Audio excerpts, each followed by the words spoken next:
It is not the critic who counts, not the man who points out how the strong man stumbles, or where the doer of deeds could have done them better. The credit belongs to the man who is actually in the arena, whose face is marred by dust and sweat and blood, who strives valiantly, who errs, who comes short again and again, because there is no effort without error and shortcoming, but who does actually strive to do the deeds, who knows great enthusiasms, the great devotions, who spends himself in a worthy cause, who at the best knows in the end the triumph of high achievement, and who at the worst, if he fails, at least fails while daring greatly, so that his place shall never be with those cold and timid souls who neither know victory nor defeat. I love Theodore Roosevelt's Man in the Arena. It's part of a larger speech, but it just came to mind because of what kind of cesspool the internet can be at times, whether you're on X, formerly known as Twitter, Instagram, or any sort of social media. And I got to tell you, like, criticizing others is something that everyone does. I am an avid sports watcher, football, basketball, hockey, everything, baseball. I watch it all. Of all of the sports that I do watch, it's funny because I criticize the least. I played collegiate baseball, and when I'm watching it, I have a lot more empathy. I've actually done it. I understand the difficulty of the sport. So when I'm watching it, I'm far less critical, and I realize that's because of exactly this. I was once, in some form or fashion, a man in the arena. And I try to experience as much as I can in this life, so I have that certain empathy that I can relate. Or if not, I have some sort of way to analogize one scenario with another as best I can, just so I can put myself literally in their shoes. I don't think people do this kind of dynamic perspective enough, and that's led to, again, this kind of this armchair quarterbacking that people like to do. Mainly, this was brought up recently with the release of the Cybertruck. Now, I don't know anything about the vehicle, but I've reserved my assumptions. I have no idea what it's like to create a vehicle, what it's like to innovate in that sense or in that field.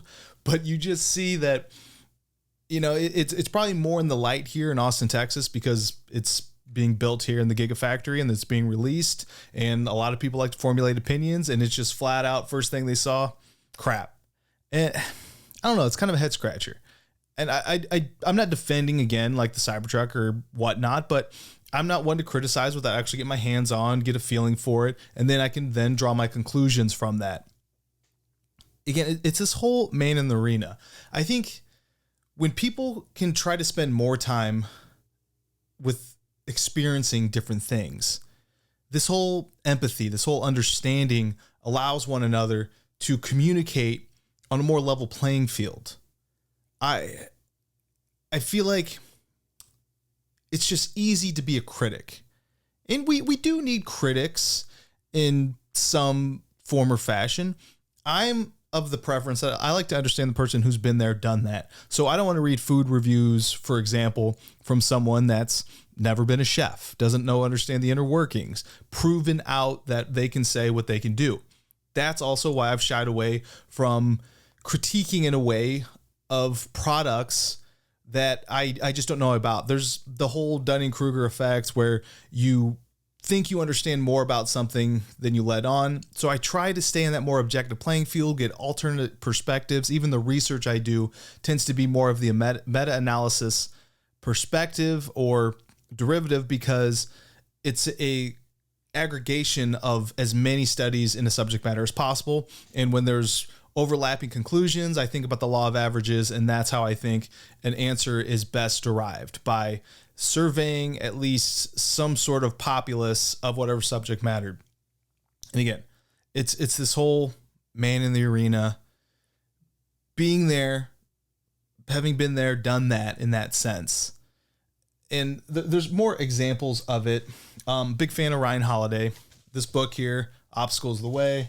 I also have next to me The Daily Stoic. I've gone through, this is my third time actually going through The Daily Stoic. And there's always some sort of tidbit of information that I think about. I'm always in a different position in my life. And also, he's got this book, The Obstacles of the Way. And there's a specific chapter in here called Practice Objectivity that I think is kind of related to the man in the arena in a different aspect. Don't let the force of an impression when it first hit you knock you off your feet. Just say to it, hold on a moment. Let me see who you are and what you represent. Let me put you to the test. It's Epictetus.